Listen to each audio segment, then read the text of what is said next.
So, Hariom to all.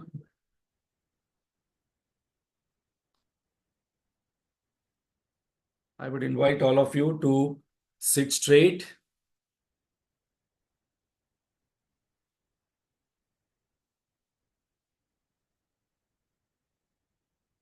head, neck, backbone straight. If you are sitting on a chair, if your legs are hanging, then next time, not this time, next time, keep some support where your legs are rested. Maybe few pillows or something. Because when legs are hanging, the energy flows through the fingers out. Our energy is connected with the earth and it flows out. So the legs must be stable so that they are not moving. If you are sitting on the ground, then it is always better to sit cross-legged. As far as possible, when we sit for meditation, it is only going to be 4 or 5 minutes initially. We have to take one resolve. Two resolves we will take, and this resolve you have to repeat loudly in your room wherever you are sitting. First resolve is that for the next 5 minutes, nothing will disturb me. Anything happening around me will not disturb me. That is resolve number one. And resolve number two, for the next 5 minutes, when I'm doing meditation, I will sit still. I will not move any part of my body, scratch, or, that time itself we feel like doing a lot of things or look into WhatsApp or look into mobile phone or, do something to adjust some kind of instruments. All these things we will do before 7 o'clock. This resolution is very important because most of the Upanishadic students are supposed to meditate and the benefits are very, very, very, very high. Mata Amritanandamai says that meditation is like gold. Gold. Suppose we ask this question to ourselves that what is my sampatti in this life? What have I earned in this life? Only few things will come. One will be knowledge, one will be the meditation sadhana, what we do. So this is our earning, sampatti. So let us sit straight, head, neck, backbone straight. Hands, if we have a habit of moving the hands, it is always better to lock the fingers. Gurudev recommends sit like this initially because hands are something which normally are the first thing to move, to scratch somewhere, to do something. So we lock the hands and sit.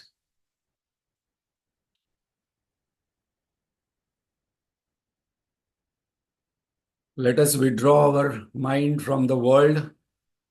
And one of the best techniques to do that is to focus on the body. So I'm going to give some commands. I will say that, and the same commands you listen and give to your body.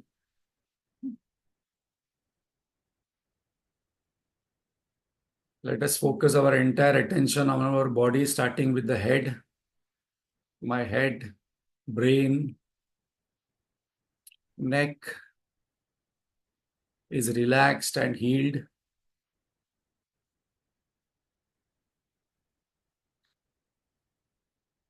My shoulders, hands, chest, back are completely relaxed and healed completely. My stomach, internal organs,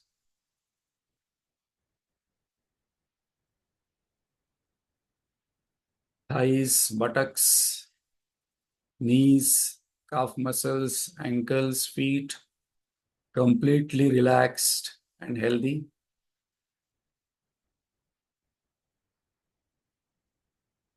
This is very important. Every day I must give this instruction to our body. as we talk to other person, I must talk to my body and every cell.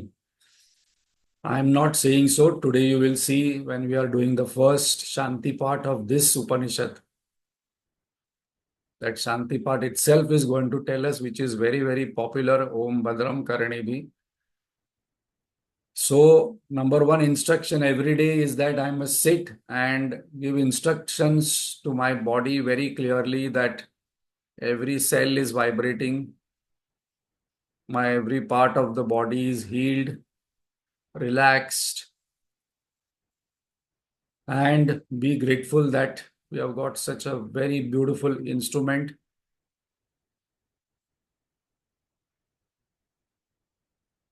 One of the parameter we are going to see later on when we discuss the Shanti part is parameter of health is that when we forget our body is healthy. Not in the sleep, in the waking state. When body is unhealthy, it calls for attention. Same thing applies to the mind. When we are able to forget our mind, that is called as realization, that is called as enlightenment. So let us withdraw our mind from all that has happened in the past. It's gone, never to come back. I must keep only the lessons with me, and these lessons must create happiness in my mind, not misery, not frustration, not anger. Very, very important statement to remember, because this Upanishad is going to start with mind. That is a uniqueness of this Upanishad, Amritabindu. So one resolution that I will keep only those things in my mind which are going to create health and happiness for me and others. That's all.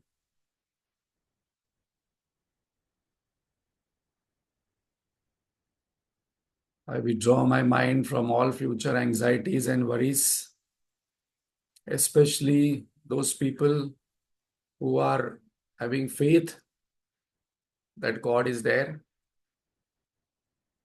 The second part must not be applicable, because one who believes in God, the parameter is that worry is not there. Anxiety is not there. I do plan, I do my work, but I don't worry too much.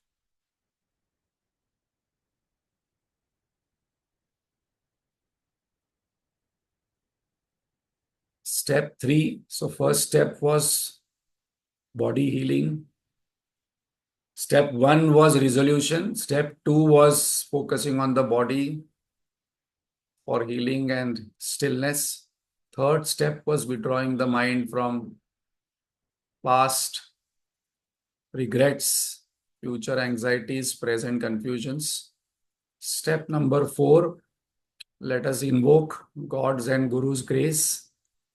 So whoever is your Ishta Devata and Guru, let us invoke their grace, because without their grace, nothing can happen. Two things are required: grace and self-efforts. For any successful task completion, these two are must. So let us invoke, and we must feel that we are invoking God's grace and our Guru's blessings for this meditation and for my study.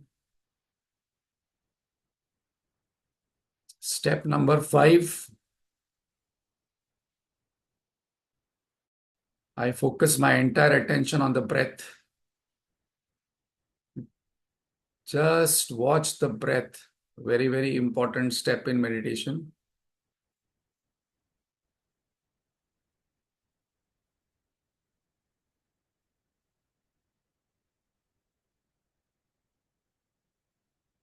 If anywhere the mind is going, mind is thinking, I tell the mind, now the focus is on the breath. Mind will again and again go to different thoughts, different concepts, past, present, future. The job is to bring the mind on the breath and just watch जो देखता है वो छूटता है, जो भोगता है वो अटकता है. I have to just watch. Just watching is the most important part of meditation, because finally the consciousness is called as witness consciousness. So those who are interested in meditation practice, they must just watch life, people, things, events, and way to practice is watching the breath.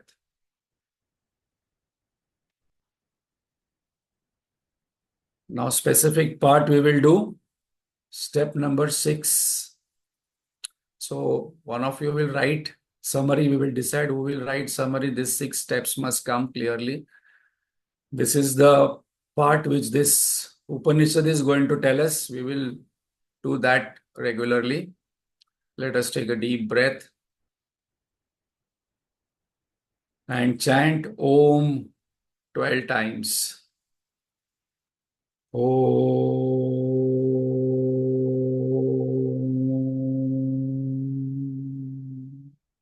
Loudly. Om.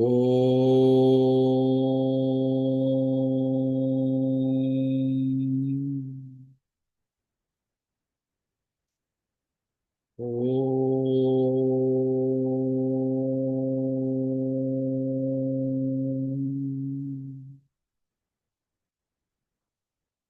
Om. Om. Om.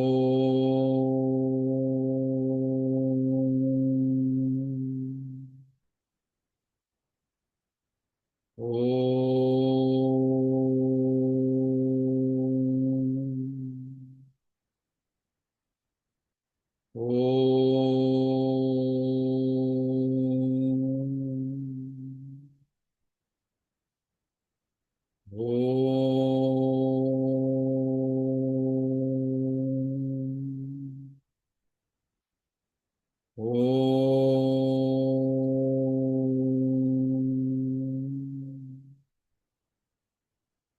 Om. Om.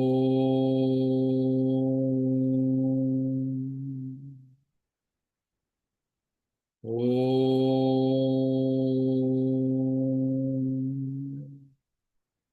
Take one more deep breath. Om.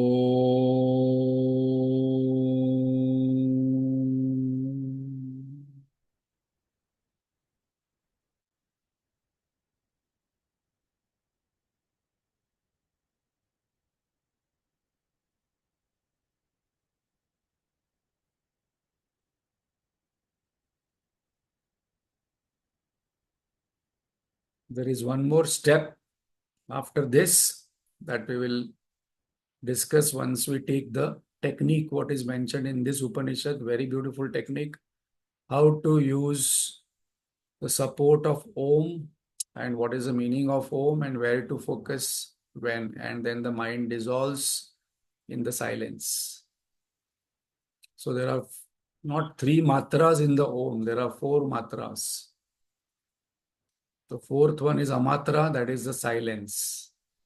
So that discussion we will take when that mantra comes.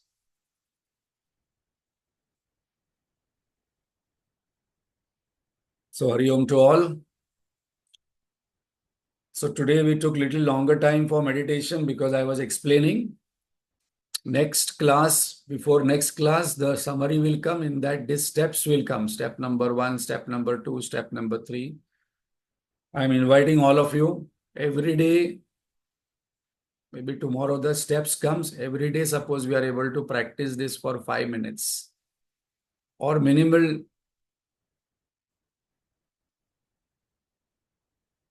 or 10 minutes. It will be great when the Upanishad is going on. This will help us because this is a technique given by Upanishad. So let us invoke the Upanishadic Rishi's grace because has given this technique of contemplation and we will follow and continue in this. So Hariam to all, welcome to this very beautiful, very small Upanishad called as Amritabindu Upanishad. The timing will be 7 to 7:45. 7:45 to 8. Those who want to wait for question answers, any discussions, please do that. What we are supposed to do is we are supposed to listen. Actually, we are supposed to discuss also, that is Shravan. And we are supposed to take down notes. We are supposed to write down what I have understood, what I have not understood. And I also have to cross-check whether my understanding is correct, because sometimes I may feel that my understanding is right. So that is where the satsang or the manan comes. Because many times I think I've understood, but I have to cross-check that also. And definitely the third, nididhyasanam, every day 5 minutes, let us resolve from today, I will do this meditation. You can practice other meditation, but where this Om chanting is there, as this is a recommendation of Amritabindu Upanishad.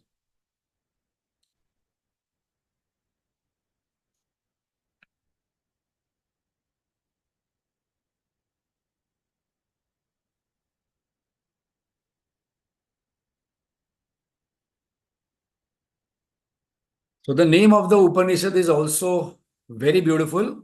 I hope you are able to see the slide. Amritabindu Upanishad. So Amrita means nectar. Amrita means ambrosia. Amrita means deathlessness. Amrita means timelessness. Amrita means immortality. Now, why this is important? Because all of us don't want to actually die. Everyone wants immortality. You might say, no, no, I want to die. I want to die because I become old.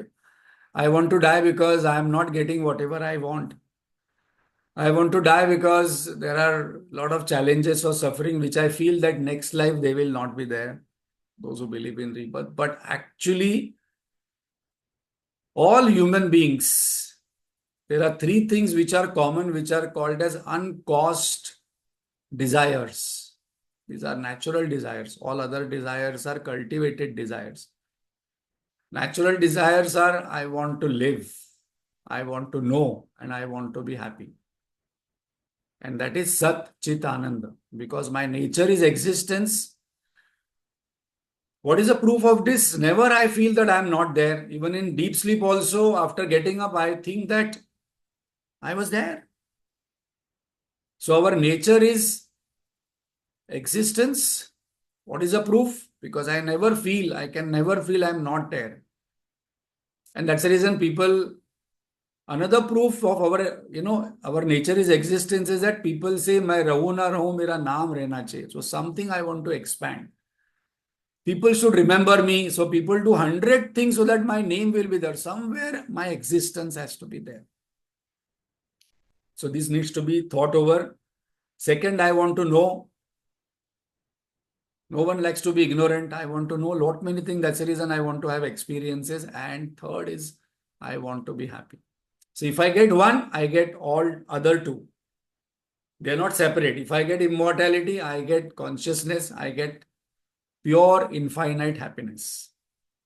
Now this Amrita Bindu, we are going to get a drop. But the promise is that this drop can give us the entire immortality. One drop is enough. One drop of poison is enough.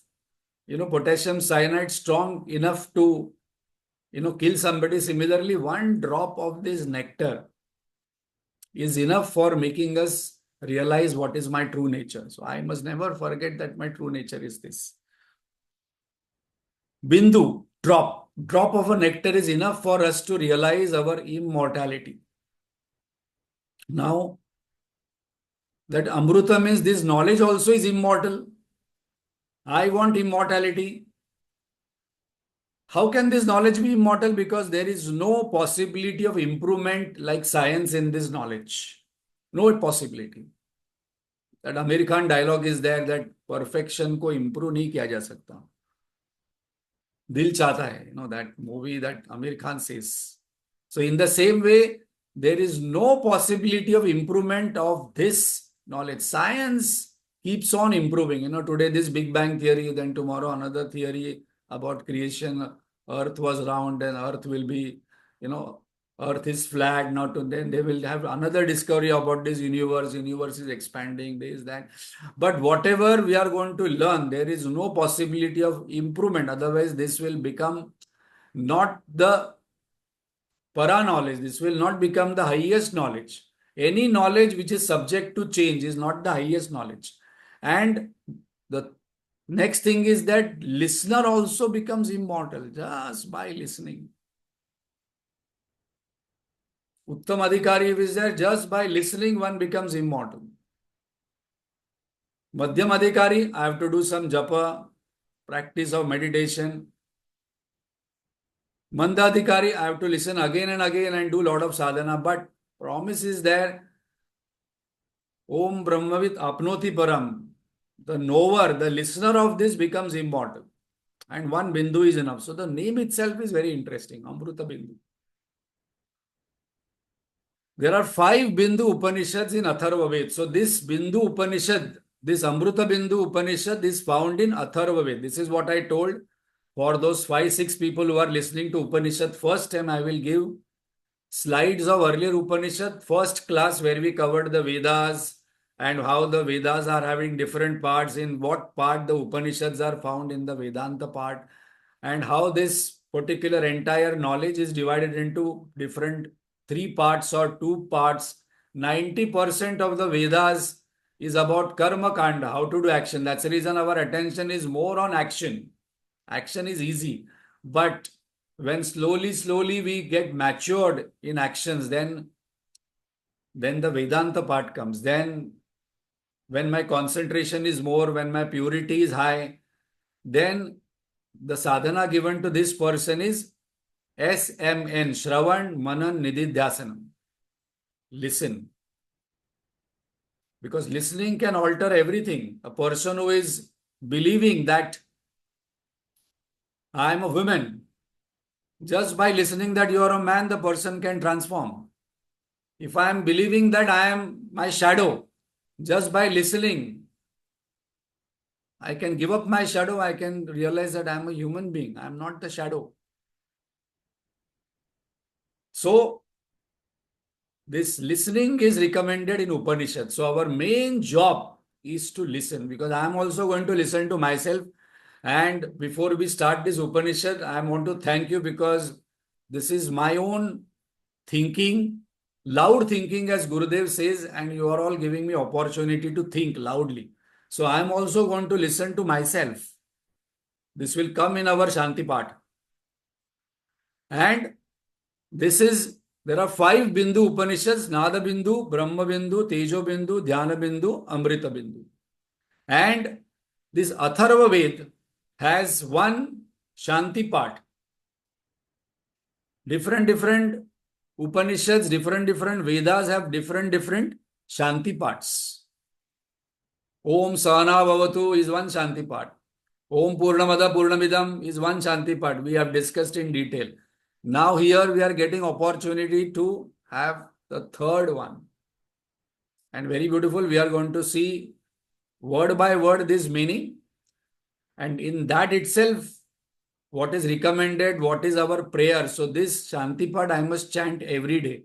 After listening to this meaning, it is a wonderful Shanti part to by heart and chant.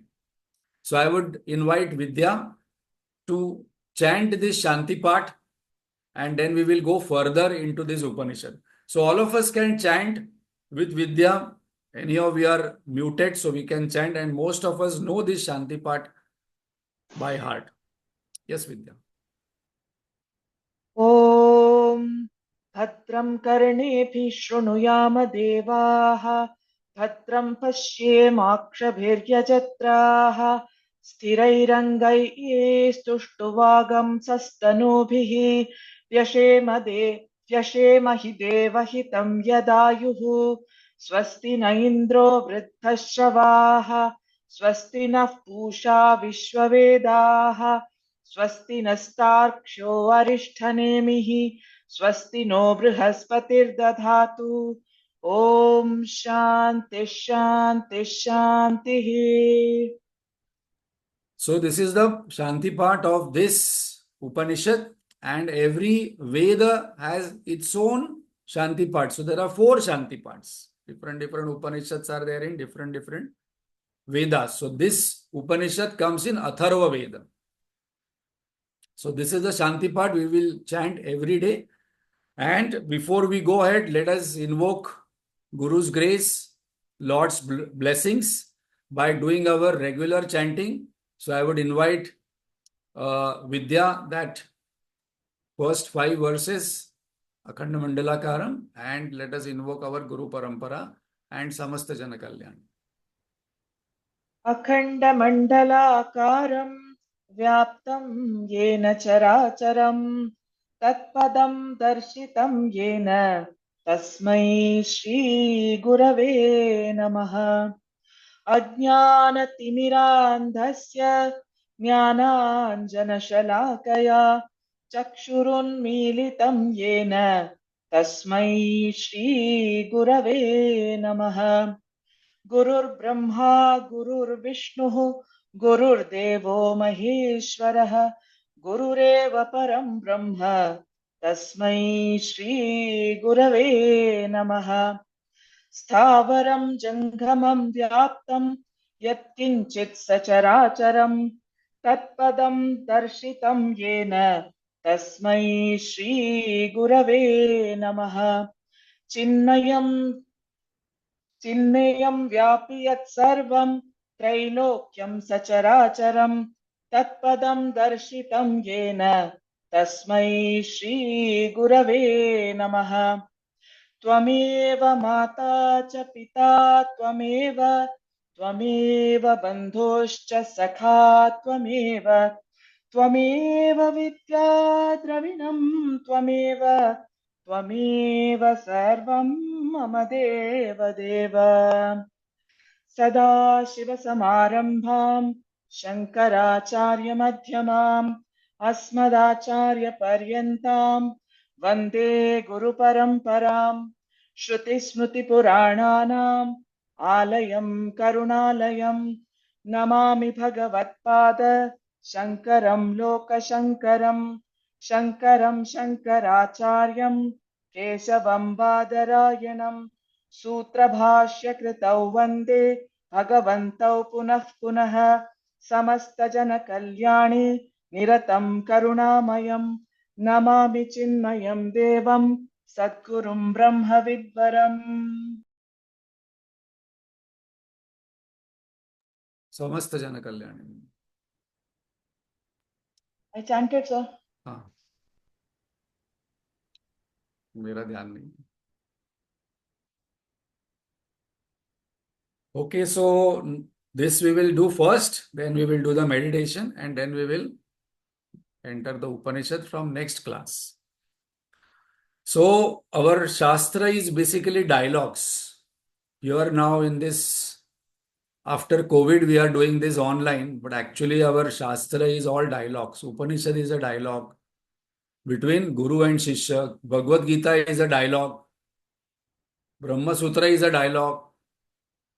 Why this is important? Because this Upanishad, very interestingly, doesn't start with a question. It directly starts with a topic on mind. So we are going to assume that what kind of question the Shishya would have asked. That also we are going to see, because directly the Guru will not start. And each Upanishad will have different platforms. Like one Katha Upanishad will have Katha, another Upanishad will have some question about God, another Upanishad will start about creation, another Upanishad will have a question about Jagata. This is a very interesting Upanishad where we do not have a Shishya asking a dialogue, question to Guru. It directly starts with mind. So it becomes very interesting for us to see what are the different kinds of dialogues. This is very important, because in our day-to-day life also we have dialogues. Husband and wife have dialogues, friends and have dialogues, parents and children have dialogues. So what are the different kinds of dialogues? This is very important. Before that, what are the main topics in this Upanishad. So this is the content. First of all, types of mind are given. What are the different types of mind? Second topic, why my mind is bound. Now we will see why these questions are coming, because Shishya would have said in this kind of way, some kind of expression, some kind of discussion would have happened between Shishya and the Guru, the teacher and the taught. And that's the reason the teacher has directly started from this topic about mind, which are not there in the Vedas or Upanishad, but we are going to assume that this kind of dialogues would have happened. The third, what the topic which is going to come in this Upanishad is how to liberate the mind from sorrow, fear, delusion, etc. Fourth topic, what is the technique of contemplation? There's one technique which is going to be given here, which is very powerful, very beautiful technique. Next topic is what is the nature of self? And then last topic is the role of knowledge and meditation. This is wonderful.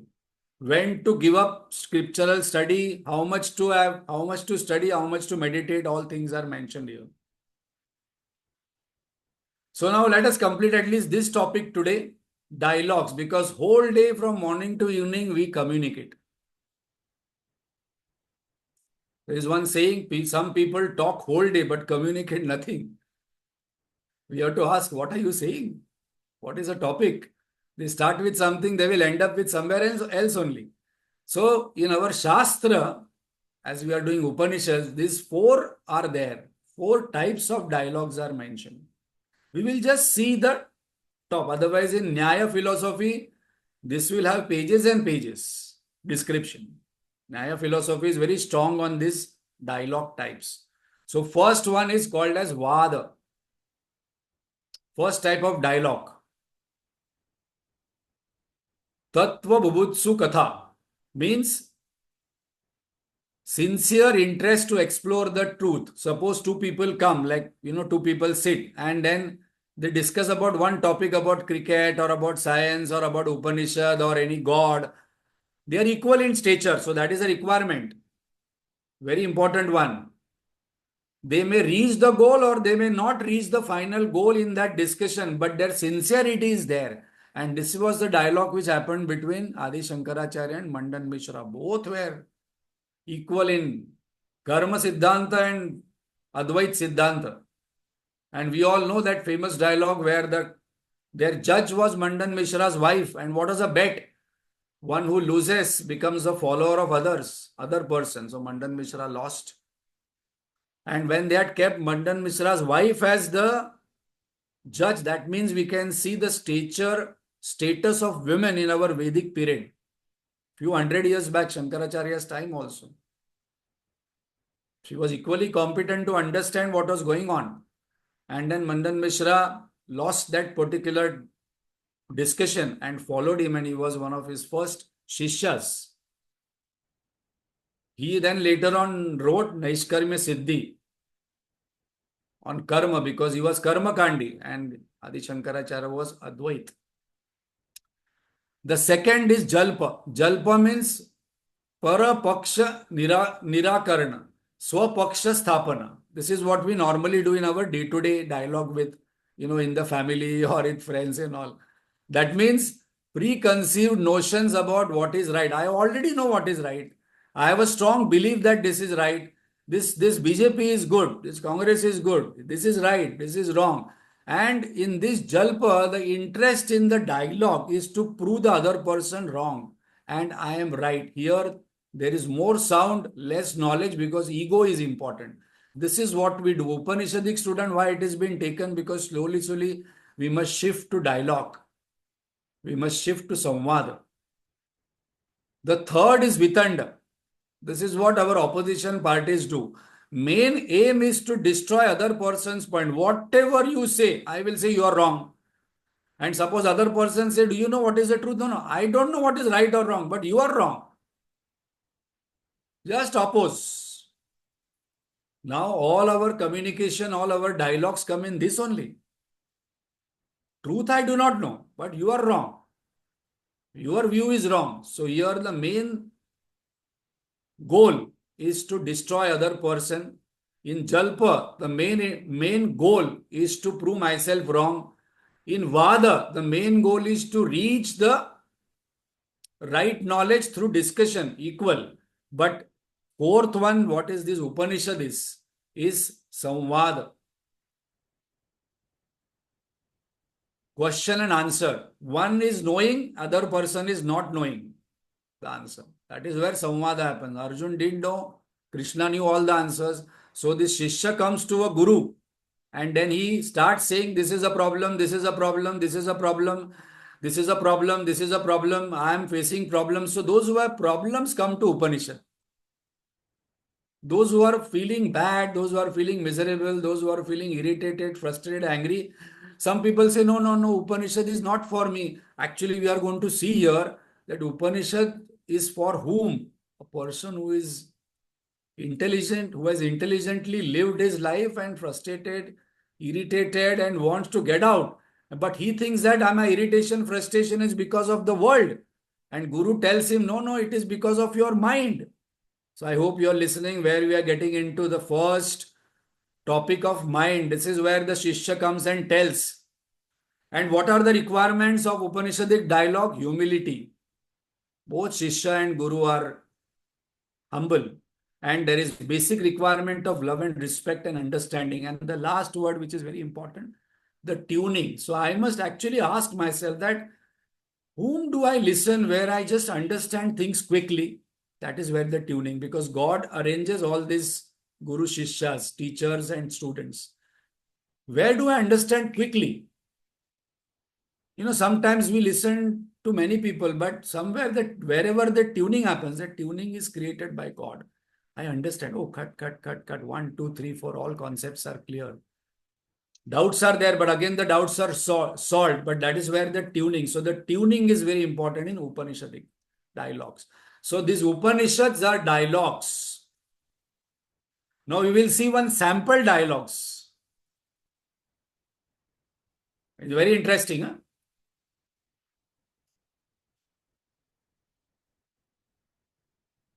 Sample dialogues. But how? Because now with this Upanishad has started with directly the topic of mind. The student does not ask the question. So now we have to create this dialogue. So what could be this dialogue? These are our own dialogues. Seeker, my experiences in the world are bad. The seeker comes and tells the Guru, I'm frustrated, irritated. I'm actually, feeling miserable, angry because of this world. Guru says, world is neither good or bad, but your analysis of the experiences are faulty. So now what the student says, my experiences in the world are bad. The Guru says, world is neither good or bad, but your analysis of the experiences are faulty. So now come here and we'll do an analysis. The seeker says, but the world is a problem. The Guru says, no, your contact with the world is a problem. How do you relate to world? How do you contact the world? How do you deal with the world? That you tune. And then the world will not be a problem. The seeker says, but I am sorrowful because of the world, because that is my experience. The Guru says, sorrow is your own mind's creation, because the world is not capable of giving sorrow and happiness. Now the student is getting little hyper because everything what is saying the Guru is destroying and there is logic in it. I am seeking happiness from the world, which is a source of happiness, because I think that there is happiness in relationship, happiness in object, happiness in situation. Guru says, you are the source of happiness, not the world. Seeker, but the world is real. How can you say so? Guru says, world is illusory. Seeker says, I'm a mortal, miserable, small, finite being. What can I do? The Guru says, no, no, you are immortal, infinite, conscious, blissful being. So now here the Shishya is coming and saying things and then Guru is destroying one by one his logic. Seeker says, God is unreal, only a concept. I have not seen God. Guru says, God alone is real. Seeker says, now understood that my understanding about the world, myself, God is faulty. God is faulty. This understanding is faulty. Now this is very important why this has been taken. When the Shishya is ready for Upanishadic knowledge when actually Shishya understand that I am the problem. My mind is a problem. So I am unhappy. Give me this knowledge because you are destroying all my logic and seems to be correct. Guru says, let us start the Upanishad now because now you are ready. Because when the Shishya says that I am the problem, my mind is the problem, now I am ready for learning. So this is very important statement as a Mahavakya to remember. Otherwise, all other knowledge is there when I think I am perfect, the world is imperfect. I am right, the world is wrong. Then he is not ready or that person is not ready for Upanishadic dialogue. Then lower dialogues are there. So when I really actually feel that I am imperfect, there are challenges with me, and that's the reason I'm sorrowful, then actually our journey starts. So the Guru says, now let us start Upanishad. So very important question that what is Upanishad that we are going to see next time. When does our spiritual journey begin? Not when we read Bhagavad Gita, Upanishad or some few scriptures and I think that, oh, now I am a spiritual people. Now this must be very importantly noted down because many people have this ego that I am a spiritual person because I listen to Bhagavad Gita, I listen to Upanishad, I go to temple, I do some puja. No, no, no, no. When actually, this is going to come in later on, when actually I feel that, how I am limited, how I am having this anger, this lust, this misery, this, kind of comparison and this kind of greed and this kind of matsara about other person being successful, then the person is actually eligible for listening Upanishad because some people think, no, no, no, I am very pure. God gives to mankind. So Upanishadic student is a student who has lived intelligently a life and now feels a limitation, frustration because I am having these emotions in me. And the student is asking the question that how can I overcome these emotions? I am having it. I get disturbed. Yes. I get distracted. Yes. That person is the Upanishadic student who now actually accepts, yes, there is a problem with my mind. And then the student asks, what is mind? Why am I getting disturbed so easily? Why am I not able to focus on Aham Brahmasmi? And then the Guru starts in this Upanishad. Okay, what is mind and what are the types of mind? So we are going to see in the next session also that who is the Adhikari of Upanishad. Though it will say Sadhana Chatushtaya, very, very important is acceptance of myself as I am, and then I want to overcome this limitation. This is the desire what God wants. And then we will see what is Upanishad. And now we will see the reason later on in the next session that why this Upanishad starts with mind. If I think that my mind is very good, my mind is perfect, other people's mind is bad, other people are bad because as the mind, so the person, then Upanishad is not for me. When I feel frustrated with my own mind, then this Upanishad is for me. So very, very interesting Upanishad. And because mind is very, very interesting topic to discuss. God is very easy to understand. Very easy to understand God. Very difficult to understand my own mind and other people's mind. How mind works. So problematic. समझ में नहीं आता. Why people behave in the way they are behaving. The behavior is aspect of mind only. How moods change, how mind functions. So here is the Upanishad, very interesting Upanishad.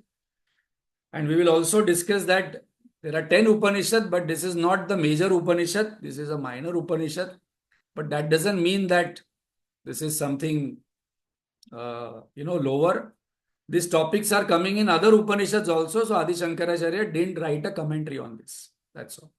Because this comes in Brihadaranyaka Upanishad, this topic. But this topic is unique to this Upanishad. And why am I taking? Because this Upanishad Swami Advaitanandji had taken in Saraswati Vidyalaya. in one of the yajna. So our job is when yajna happens, after that we must study that Upanishad in detail. That is what Gurudev started the study class. Om Purnamada Purnamidam Purnat Purnamudachyate Purnasya Purnamadaya Purnamevavashishyate. Om Shanti Shanti Shanti. Hari Om Shri Gurubhyo Namaha. Hari Om.